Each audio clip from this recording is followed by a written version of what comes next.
The major discovery of mankind was fire and followed by discovery of wind. These two discoveries really changed the way of human life.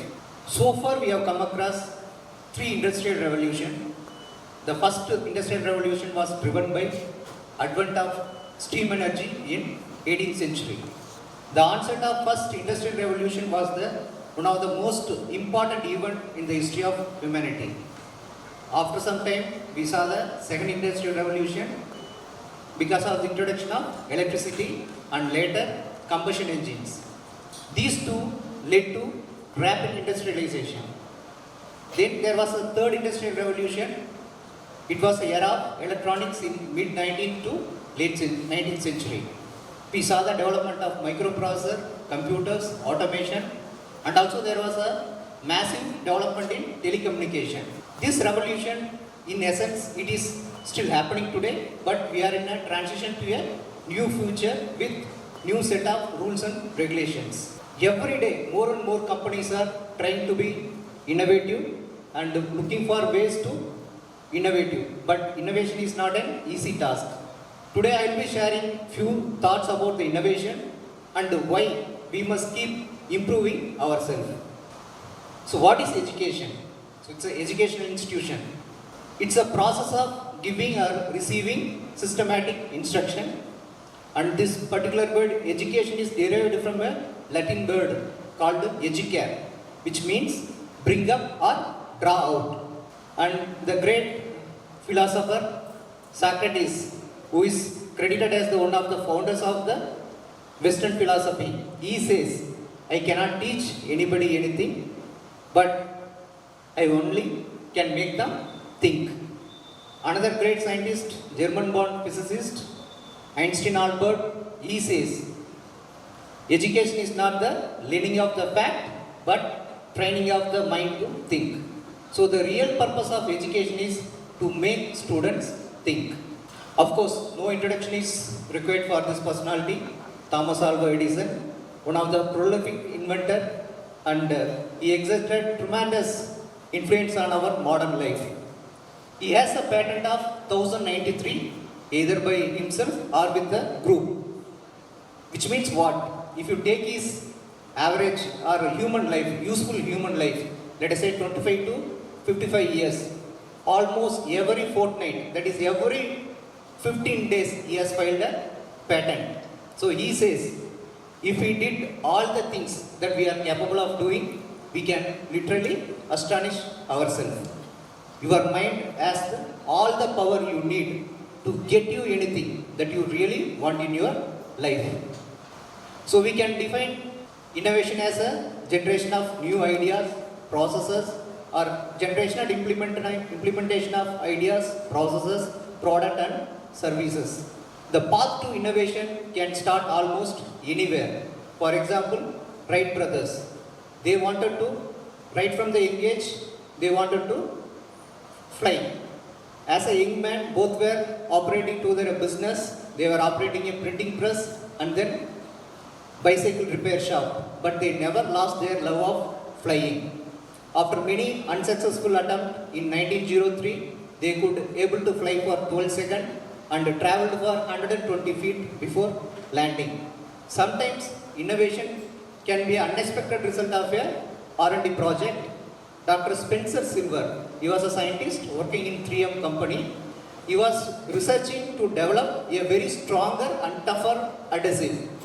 But in the process, he discovered something very peculiar, which was an adhesive which is very light and which is not sticking to the surface, thick bond.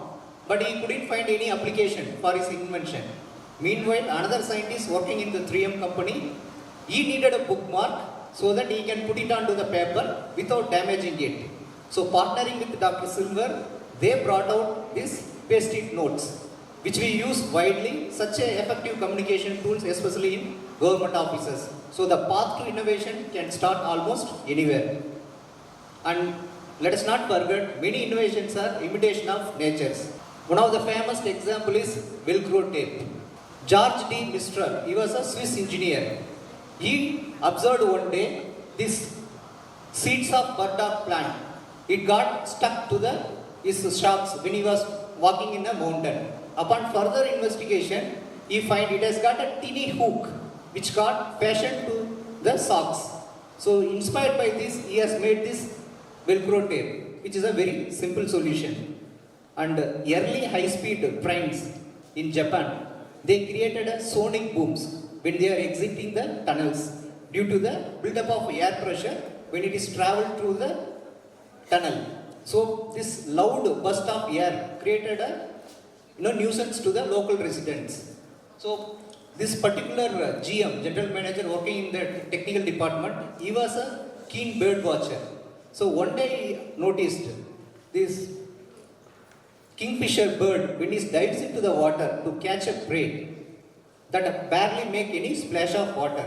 So after testing many designs for the bullet trains, this particular shape was most successful.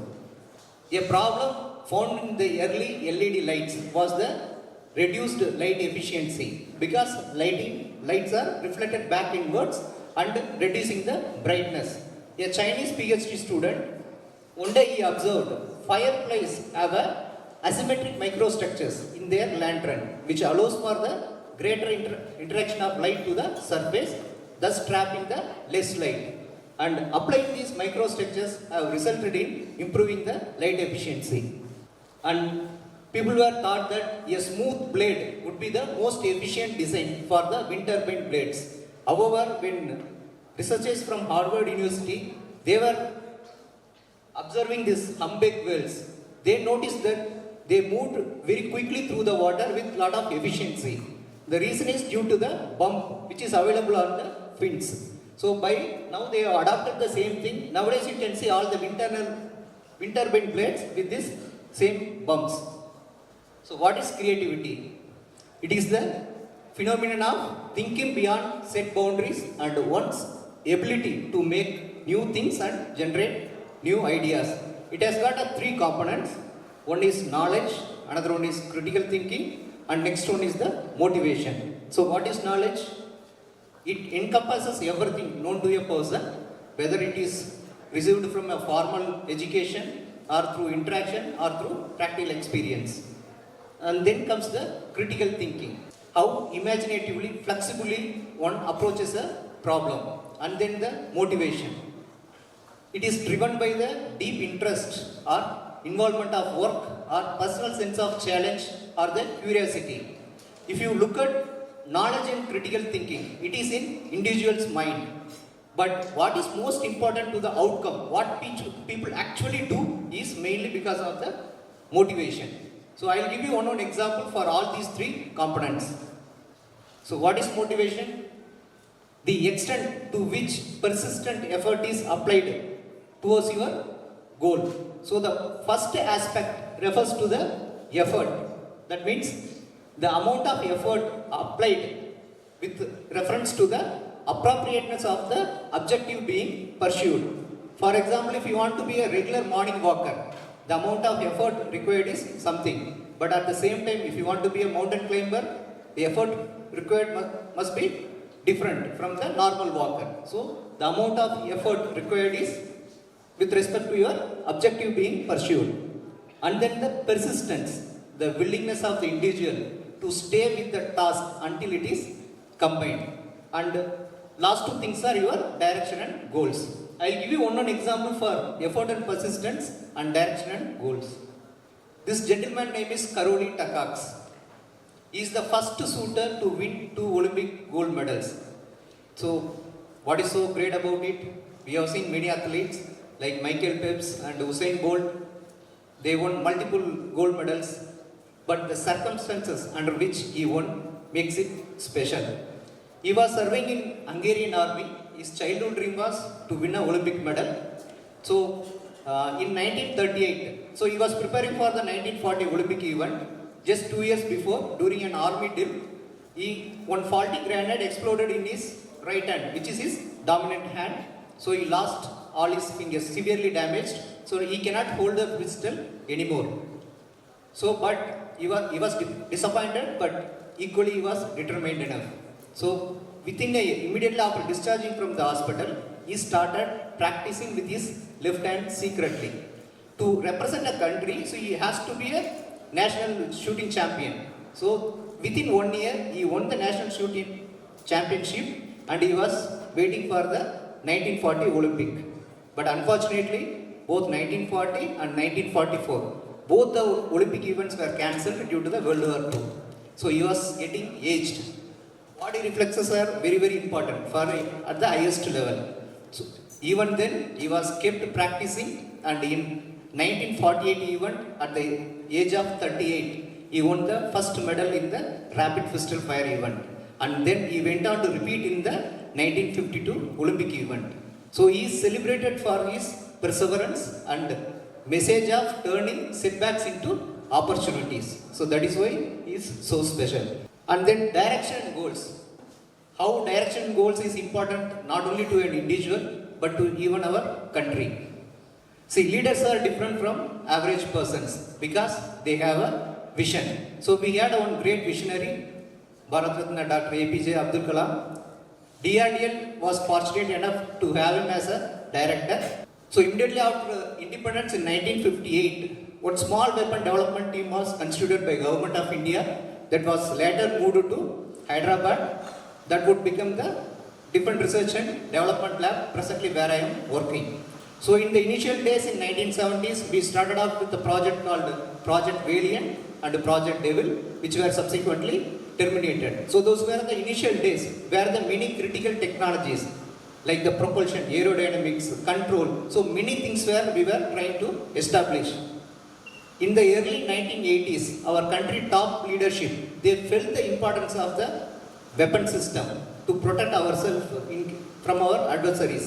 So that time Dr. Kalam, he was working the satellite launch vehicle program. So he was brought to DRDL, given the responsibility of reviving our country missile program. So we took up this integrated guided missile development program in 1980s, and parallelly, we had a hope that yes, definitely we could able to do it. So there were 5 missile programs launched at the same time. One was Agni, which is a technology demonstration, surface to surface missile, then Akash, surface to air missile, and ATGM, NOG missile, and also Prithvi, surface to surface missile. If you see 2 decades later, all these missile systems are inducted into our services and protecting our country. And now we can say we are having a self-reliance in missile technologies, and moreover, after seeing the performance of our indigenous weapon system in the Operation Sindoor, now many countries are showing interest in procuring our missile system. So that's what direction and goal does to us. And the next component is, we have seen about the motivation, the next one is the knowledge. I would like to quote Peter Drucker, one of the best influential thinker and writer. He says, the best economic resource is no longer capital or natural resources nor labor. It is and will be knowledge.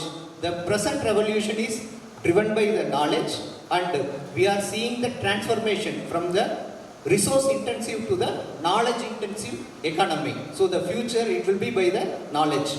And finally, the critical thinking. Why we should have a critical thinking? There are many more examples. I'll give you only one example. In 2019, India carried out one mission called Mission Shakti, which was an anti-satellite missile test. It was from the Chandipur, Orissa. The purpose was to hit and destroy a satellite, to demonstrate the capability to destroy the satellite. So the criticalities are, this satellite is orbiting at a 283 kilometer altitude, 283 kilometer, and the interceptor missile velocity to the satellite, the relative velocity is 10 kilometer per second. That means every second which is moving apart 10 kilometer, and it was designed to hit with kinetic kill. That means like a bullet. Normally in the missile we use the warhead, so there will be splinters. But because of the space debris problem, we cannot use it. So it has to go and hit like a bullet. The target was destroyed with 10 centimeter accuracy. The satellite was 283 kilometer away orbiting. It was hit with a precision of 10 centimeter. So that's what is required. And after having this particular demonstration, We have joined a very exclusive club of very few countries. So as a concluding remarks, I just wanted to remind all of you, our potential is unlimited. Our greatest limits are not external, it is internal within our own thinking. Whatever thought you accept in your conscious mind will be taken as a command in your subconscious mind.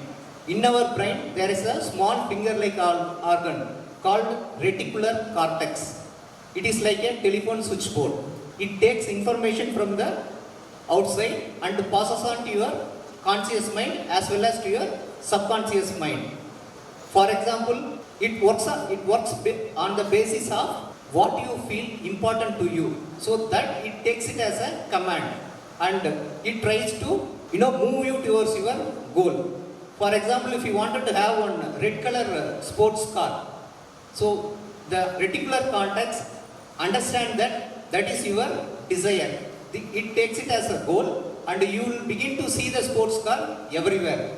Because reticular cortex activate your brain, it becomes more sensitive to that particular thing. So similar way, if we all have a clear goal in our life, definitely it will automatically takes you towards your goal. Because your mind has all the power to get you anything you really want in your life. And this is called bridge of success. To reach to the base of the bridge, you need a talent. To cross the bridge, you need a right attitude that helps you to cross the bridge.